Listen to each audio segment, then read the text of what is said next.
Protozoários para o Enem 2016. Puxa a vinheta, Charles Darwin.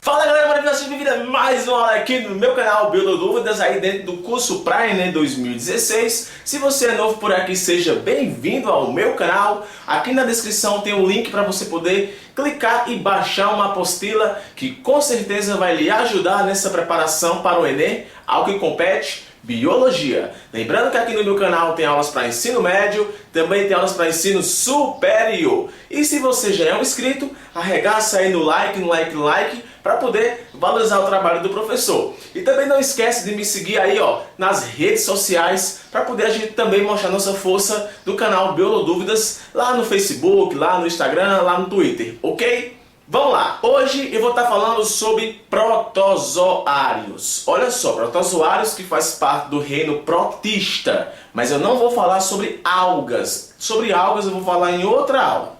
Aqui eu vou estar falando sobre protozoários e suas doenças. Então, pega aí seu caderno, pega aí sua canetinha, para você poder anotar algumas características desses organismos, atenção, e também as suas principais patologias, ou seja, suas principais doenças. Não é todo protozoário que transmite doenças, mas alguns que transmitem as doenças são bem conhecidos, e é sobre essas doenças bem conhecidas que eu quero que você saiba, porque afinal o Brasil é um país que não tem tanto saneamento básico, ou melhor, quase não tem. E por conta de não ter tanto saneamento básico, algumas doenças de protozoários acabam sendo passadas por conta disso. Então, vem comigo aí entender essa bagaça agora. Beleza, então vamos lá. Olha só, protozoários são organismos eucariontes. Não esquece disso. Então, olha só, eucariontes que ocorrem como células isoladas ou colônias de células. Então você vai encontrar esse tipo de organismo vivendo sozinho ou vivendo em colônia. Uma outra característica fundamental desse organismo é que todos são organismos unicelulares, ou seja, são eucariontes unicelulares. Estou falando de protozoários, não de todos os organismos do reino protista, e sim protozoários, eucariontes unicelulares. Outra coisa, a maioria é microscópica, você não pode enxergar eles a olho nu apenas com microscópio, são bem pequenininhos. São heterótrofos, ou seja, precisam buscar os seus nutrientes, eles não produzem os seus nutrientes. Detalhe, alguns são anaeróbios e aeróbios, depende muito da situação. Alguns, por estratégia, podem não utilizar oxigênio por conta que falta naquele momento oxigênio, então eles ficam sendo anaeróbios, e outros são aeróbios. A maioria é aeróbio, vai utilizar o oxigênio, mas existem algumas espécies aí que você pode encontrar que são anaeróbias. Então eu coloquei aeróbias e anaeróbias. Outra coisa, a maioria é parasita. Não todos, a maioria é parasita, por isso que eu coloquei. Podem ser parasitas, beleza? Não são todos que transmitem doenças, é a maioria. Como é que ele faz para poder se reproduzir? Semelhante às bactérias. Um protozoário sofre divisão e dá origem a dois. Que tipo é esse de divisão? Reprodução assexuada, uma bipartição, cisparidade. É semelhante. Dependendo do lugar que ele se encontra, ele vai se reproduzir muito rápido. Se ele estiver em um lugar onde não tem nutriente, onde tem um lugar bem complicado para se viver, alguns tipos podem assumir a forma de cisto. Então ele ainda adquire essa forma como estratégia para poder sobreviver. Olha só, as suas classes basicamente são classificadas de acordo com o modo de locomoção. Dependendo do modo de locomoção que esse troço aí tenha, ele vai ser classificado. Por exemplo, se ele tem cílio, ele é ciliado. Se tem flagelo, é flagelado. Se ele tem pernas falsas, é um pseudópode, é um risópode. E se ele não tem nenhuma estrutura, ele é um esporozoário. Patrick, todos transmitem doenças? Não. Lembre, as amebas são tipos de protozoários, beleza? As pessoas às vezes confundem. A ameba, Patrick, a ameba é qual desses aqui? A ameba, gente, é um risópode, é um pseudópode. Ela tem pernas falsas, então grandes parte da biologia, alguns experimentos utilizam amebas, que é um organismo bem fácil de ser manipulado. Qual desses aí é o que transmite mais doenças? São os flagelados. Mas além dos flagelados, alguns esporozoários também passam doenças. Eu vou estar agora comentando acerca dessas doenças que, na moral, gente, ó, se for para cair protozoário, vai cair doenças. Por isso que eu estou me apressando um pouco em falar dessas características. Então, filtra isso. Essas são as características que você tem que saber e a classificação deles é com base no modo de locomoção. Morreu o assunto. Quais são as classes? Ciliados, quando possui cílios. Flagelados, quando possui flagelos. Risópode, quando não possui pernas, então é um pseudópodes. E os esporozoários que não têm estrutura. É claro que alguns livros de ensino médio de versões antigas você não vai encontrar essa classificação. Você vai encontrar nomes mais complicados, como mastigóforas e por aí vai, vários nomes difíceis de classificação desses animais. Desses organismos protozoários. Olha só agora as doenças que eles podem transmitir. Principais doenças são essas: leishmaniose, doença de Chagas, giardíase, tricomoniase, botei 2 vezes tricomoniase, doença do sono e malária. Patrick, eu tenho que saber o nome dessas doenças? Você precisa saber, porque se cair numa prova lá, mandando assinalar doenças que são transmitidas por protozoário, você tem que saber que são essas. Ou pode cair perguntando nome de doença viral e em alguma alternativa tenha lá o nome de uma dessas doenças de protozoário. Então vale muito a pena você anotar o nome dessas doenças. Essas que eu coloquei em rosa, que é a leishmaniose, a doença de Chagas e a malária, são as mais conhecidas que se tem. Não as que transmitem mais doenças, mas são as mais comuns, pelo menos em território brasileiro. Inclusive aí a doença de Chagas teve uma grande participação de brasileiros. Então vamos agora conhecer um pouco sobre a leishmaniose, a doença de Chagas e a malária, beleza? Se liga só. A leishmaniose, gente, é uma doença que ela pode ser passada por vários tipos de protozoários do gênero Leishmania. Então eu tenho a Leishmania devoni, eu tenho a Leishmania brasiliensis e eu tenho a Leishmania trópica. A mais comum aqui no Brasil, como o próprio nome diz, é a Leishmania brasiliensis. Certa vez um aluno me perguntou se essa doença poderia pegar em humanos ou pegava só em animais. E quando eu falei que isso pegava também em humanos, a pessoa se espantou. É lógico, é uma doença que vai ser uma zoonose, vai ter em animais, mas também vai ter em humanos, beleza? Isso porque vai haver a contaminação e a gente pode adquirir esse organismo.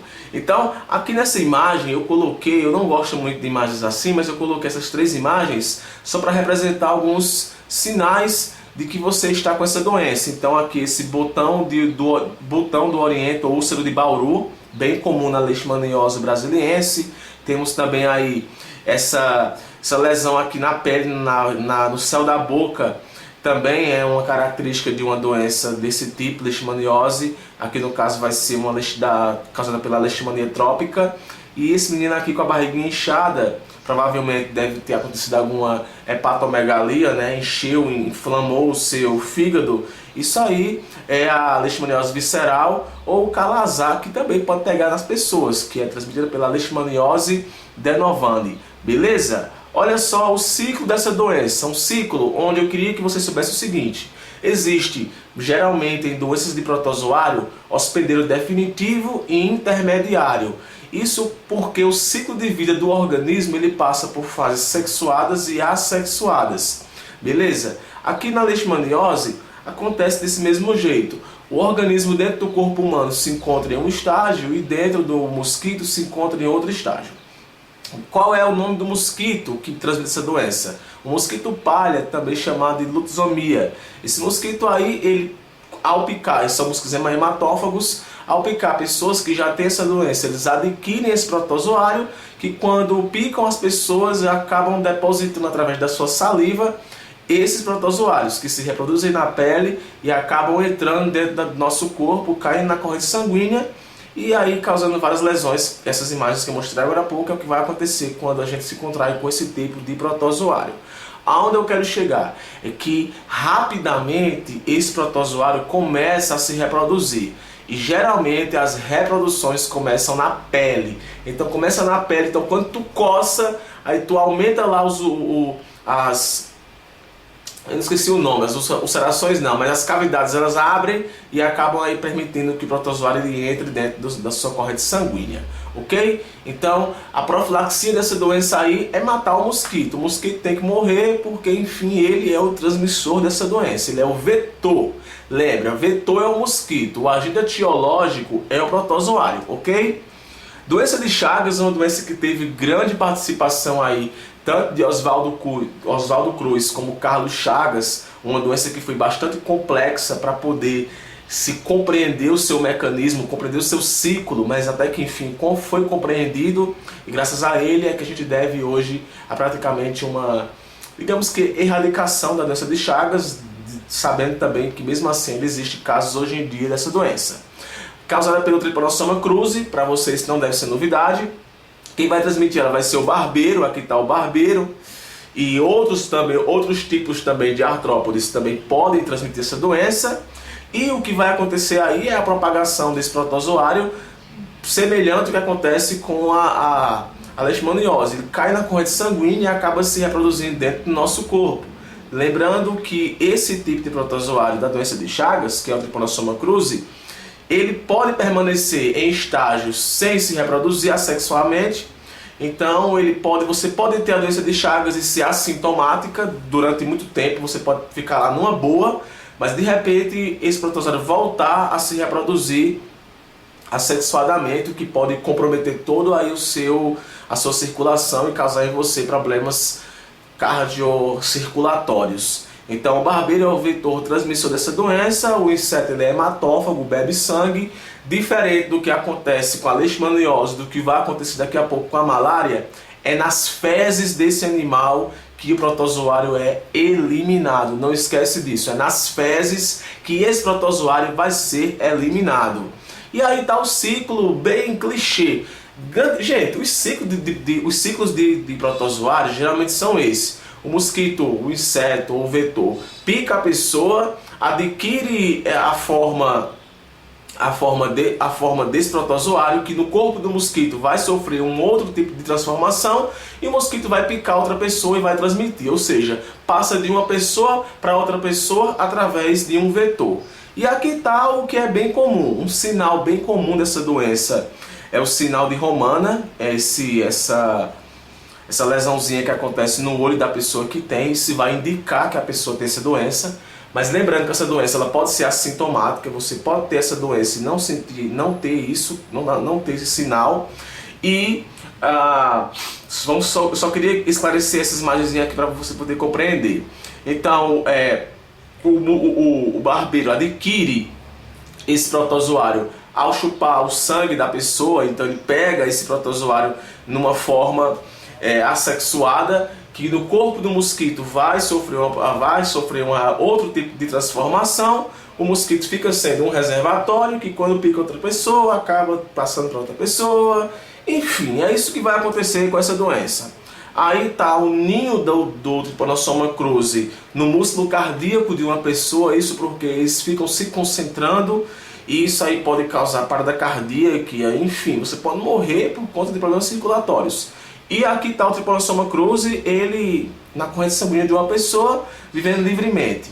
Então, protozoário, para poder eliminar esse protozoário aí, já tem uma série de medicamentos que você toma para poder matar esse bicho, mas a profilaxia consiste em você evitar que o mosquito, que o vetor exista, né? Que esse besouro exista. Então, casas de pau-a-pique, casa de taipa, essas casas que tem frestas, hoje em dia acho que nem existe mais no Brasil, praticamente não existe, mas acabaria sendo aí um meio de propagação desse vetor. Então, doença de Chagas, doença de protozoário. E por fim, as malárias. Existem alguns tipos de malária que variam de acordo com a febre da pessoa e também do lugar que você foi picado por esse mosquito. Quem vai passar a malária é o mosquito Anopheles, um mosquito também, né? Mosquito mata mais do que guerra, tá ligado? Já tem do Aedes aegypti aí, que é o Satanás. Então essa doença aí é outra doença também que vai estar na corrente sanguínea, esse esse protozoário vai sofrer divisões assexuadas na corrente sanguínea, vai invadir as hemácias, vai estourar a hemácia. E note, eu estou sendo assim, bem crítico falando dessas doenças bem rápidas. É para você compreender que grande parte dessas doenças, o nosso corpo basicamente é um reservatório para reprodução. Nunca esquece disso. Praticamente o nosso corpo, para a doença de protozoário, é para reprodução. Ele entra aqui dentro para poder tomar meus nutrientes e para poder se reproduzir. É isso que ele faz, ok? Eu tenho o Plasmodium vivax, eu tenho o Plasmodium falciparum e eu tenho o Plasmodium malariae. São os 3 tipos de plasmódios que existem, pelo menos em teoria, existem mais tipos. E o que vai variar deles? Vai variar deles os ciclos de febre. Então, por exemplo, no Plasmodium vivax, o ciclo de febre sempre retorna de 48 a 48 horas. O Plasmodium malariae, 72 horas, que é a febre quartã, tem a febre terça benigna.